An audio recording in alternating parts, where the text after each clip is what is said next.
Sa ating ebanghelyo ngayon mula kay San Marcos, ay narinig natin ang kwento ng dalawang uri ng nagbibigay, no?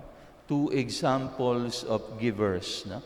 Sabi ng ebanghelyo, si Jesus ay nagpunta sa templo at napagmasdan niya yung mga taong nagbibigay doon sa hulugan ng salapi. At merong dalawang nagpunta, isang mayaman at isang babaeng balo. At alam natin yung simpleng summary ng kwento. Yung mayaman, nagbigay ng malaking halaga, and then yung balo ay nagbigay ng kung ano yung meron siya. And then ang twist ng story, no? At the end, sabi ni Jesus, sino sa dalawang ito ang kinalugdan ng Diyos, ang ibinigay? Hindi yung malaki ang ibinigay. Ang kinalugdan ng Diyos ay yung kahit na maliit ang naibigay, pero ibinigay niya yung kanyang lahat-lahat. No, alam niyo, sa ting nababasa ko itong ebanghelyong ito, lagi kong naaalala yung merong kasabihan no? Yung ano ba yung sabi? All give some, and some give all. Okay? Mas maganda siguro kung Tagalogin natin, ano? Ang iba ay nagbibigay, ang lahat ay nagbibigay ng kaunti, pero kakaunti ang nagbibigay ng lahat. Ulitin ko, magandang isipan natin yan, ano? Ang lahat nagbibigay ng kaunti. Lahat naman tayo nagbibigay ng konti. Pero kakaunti ang nagbibigay ng lahat. At itong ebanghelyong ito, ang pinapaalala sa atin, ang gusto ng Panginoon, hindi kaunti. Ang gusto ng Panginoon, lahat. Kaya nga, di ba, sa ibang utos din ng Panginoon, sinabi na mahalin mo ang Diyos. Anong sinabi niya? Ng buo mong puso, ng buo mong isip, ng buo mong kaluluwa. Hindi niya sinabing mahalin mo ang Diyos ng 50% ng iyong isip, ng kaunti mong puso, ng kaunti mong kaluluwa. Hindi, buo. No? So, ang ating standard is all. No? Kaya sabi nila, no? All give some, but some give all. Now, where do you belong? Saan kayo kabilang? Saan tayo kabilang? Tayo ba ay kabilang doon sa mga maraming nagbibigay ng kaunti o doon sa kaunting nagbibigay ng lahat? Alam nyo, ang tinutukoy ko dito, hindi lang literal din, ano? Hindi lang ang tinutukoy natin dito ay pera. Hindi ang tinutukoy natin dito ay halimbawa kung ano yung laman ng wallet mo, lahat ilagay mo pag dumating yung koleksyon. Although pwede nyo naman gawin niya mamaya kung gusto ninyo, no? Pwede rin naman. Hindi ko naman kayo pipigilan, no? Kung nais nyo gawin yan. Pero ang tinutukoy natin dito is, yung sinasabi natin is, when do we give all? Kailan ba talaga tayo nagbibigay ng lahat? No? Kailan ba tayo talaga nagbibigay ng lahat? At ito yung tinatawag nating genuine charity. No? Kailan ba tayo nagbibigay ng lahat? Meron tayong 3 sukatan na pwedeng gamitin para malaman kung tayo ay nagbibigay na ng lahat. Okay? Unang-una, yung ating motibasyon. Kapag tayo ay nagbibigay, tingnan natin kung ano yung ating motivation. Doon natin masusukat if we are giving our all. At pag sinabi nating motivation, ang pinag-uusapan dyan ano ba yung motivation mo?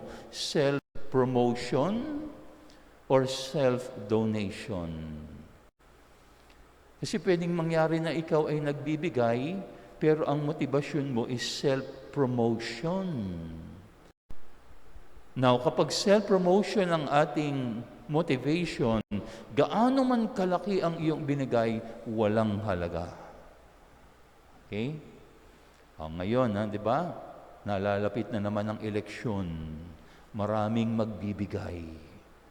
Maraming magbibigay. At maraming iepal.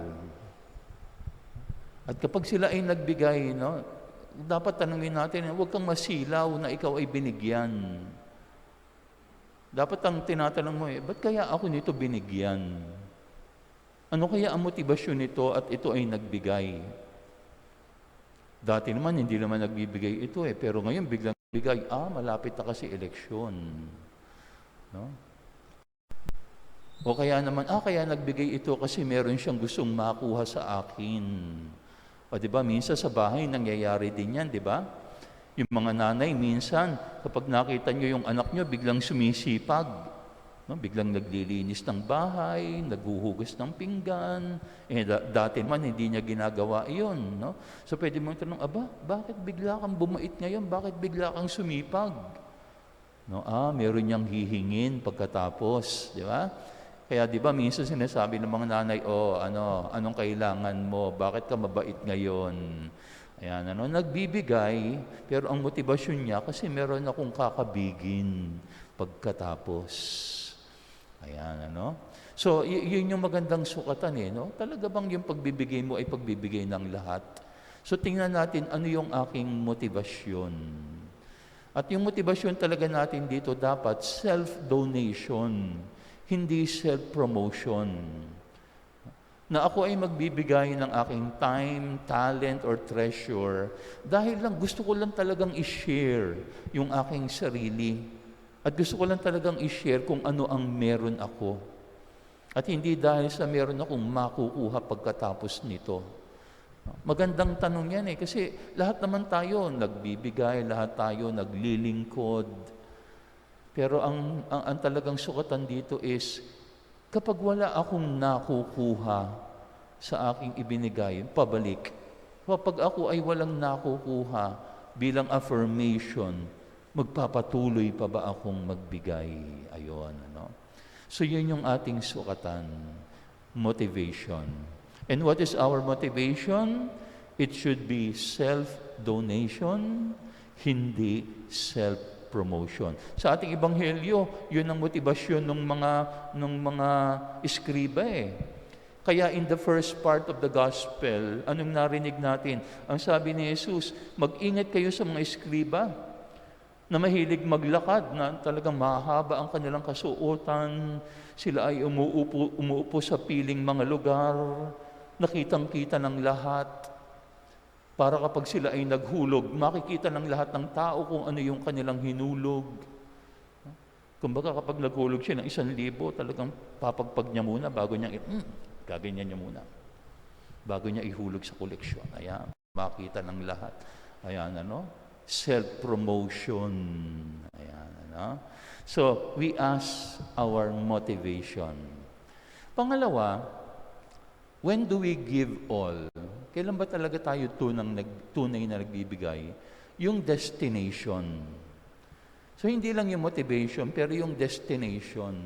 Pag sinabi natin destination, yung sino ang tumatanggap, saan napupunta ang iyong ibinibigay, o kanino ka nagbibigay. Maraming tao nagbibigay doon sa mga taong gusto lang nila. Diba? Maraming mga tao na nagbibigay doon lang sa mga taong, halimbawa, bibigyan ko to kasi pwede rin niyang magbigay sa akin pabalik O bibigyan ko to kasi may posisyon yan may kapangyarihan yan Or bibigyan ko to dahil mabait siya Or bibigyan ko to kasi gusto ko siya Ayan, So lahat naman tayo mapagbigay sa mga taong gusto natin. Lahat tayo mapagbigay sa mga taong, halimbawa, may kapangyarihan. Pero, nagbibigay ka ba sa mga taong alam mong, halimbawa, hindi makapagbibigay sa iyo pabalik? Magbibigay ba sa mga taong, sabihin na natin, walang posisyon, nobody in society? Hindi naman siya kilala. O nagbibigay ka ba sa mga taong hindi mo man lamang gusto? Kasi lahat tayo mabait sa mga taong mabait sa atin o gusto natin. Pero kaya mo pa rin bang magbigay kahit sa mga taong hindi mo gusto? Di ba ang sabi ni Jesus, sa Ebanghelyo. Hindi ngayon pero sa ibang bahagi ng Ebanghelyo. Sinabi niya, kung ikaw ay nagbibigay, kung mabait ka lamang sa mga taong mabait sa iyo, anong mapapala mo doon? Ginagawa din ng mga taong makasalanan yan. Pero kung ikaw ay magiging mabait sa mga taong kahit na hindi mabait sa iyo, doon makikita ang tunay na mapagbigay. So very easy to give to people that we like or to people that we love. Pero to people that we don't like, yun nasusukat kung talagang tunay ang iyong pagbibigay. Kaya tingnan din natin ano ba yung destination ng ating binibigyan? Ano ba yung destination ng ating binibigyan? And then pangatlo at huli, so motivation, destination, yung huling-huli, yung origin. Saan nagmumula yung ating pagbibigay? At ano ba talaga yung origin ng ating pagbibigay? Ang origin, ang pinagmumulan ng ating pagbibigay, hindi bulsa. Ang pinagmumulan ng ating pagbibigay, puso. Okay? Giving is not a power of the pocket. Giving is a power of the heart. Yan ay kakayahan hindi ng bulsa. Ang pagbibigay ay kakayahan ng puso. At kapag sinabi natin kakayahan ng puso, ang pinag-uusapan natin dyan, hindi lang talaga kakayahan, kung hindi kalayaan.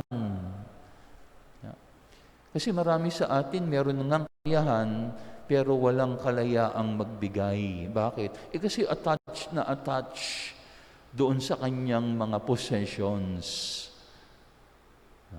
Kaya ang pinag-usapan dito meron ba akong kalayaan ng puso? Ang mahalaga dyan ay kalayaan ng puso, hindi kakayahan ng bulsa. So, yun ang mga tunay na mayaman yun ang mga tunay na mapagbigay Kapag malaya ang iyong puso sa iyong pagbibigay, yun yung nakita natin sa Ebanghelyo. Hindi nakita ng Diyos kung ano yung amount na ibinigay Ang nakita ng Diyos yung kalayaan ng puso. Okay? Yung balo, kahit nakakaunti yung kanyang ibinigay, pero maluwag sa kanyang kalooban na magbigay. Pero kung tayo ay nagbibigay pero hindi maluwag sa ating kalooban, walang kahulugan yung ating pagbibigay. So it is a power not of the pocket, but a power of the heart. Kaya wag nating sukatin yung amount. Ang sukatin natin ay yung generosity of heart. Ito ba talagang bagay na gusto kong ibigay o ibibigay ko lang dahil para lang may maibigay? Naalala ko yung one time may narinig akong speaker, nabi niya, kapag ikaw ay nagbigay, hindi tinitingnan ng Diyos kung ano yung inilagay mo doon sa collection box. Ang tinitingnan niya ay kung ano yung iniwan mo sa iyong wallet. Oo nga naman, kasi kung ano yung iniwan mo, doon makikita kung ano yung laman ng puso mo ganun, So, liberty, freedom in giving. Na kaya nga, di ba, sa Tagalog, meron tayong magandang term Ang tawag natin sa pagbibigay, bukas palad. Hindi lang bukas bulsa o hindi lang bukas pitaka. Ang tawag natin sa pagbibigay ay bukas palad. Dahil ang pinagmumulan niyan ay isang pusong malaya. May kakayahan ako magbigay, so ito ang aking ibibigay. Hindi ko tinitingnan kung ano binibigay ng iba. Magkano bang binigay ng iba? Tatapatan ko yan. Hindi. Tinitingnan ko lang kung ano yung kakayahan ko. Kung ano yung malayang ibibigay ko. At yon ang pagbibigay na kalulugdan ng Panginoon. Bakit? Dahil ito ay nagmumula hindi sa bulsa lamang, kung hindi sa puso. Mga kapatid, sa araw na ito, tinuturuan tayo ni Jesus ng tunay na pagbibigay, the qualities of genuine charity. At paano natin niya masusukat? Paano natin masusukat kung tayo nagbibigay na ng lahat? Tingnan natin yung ating motibasyon. Tingnan natin yung ating destination of our charity. But most of all, let us look at the origin of our giving. Amen. Magsitayo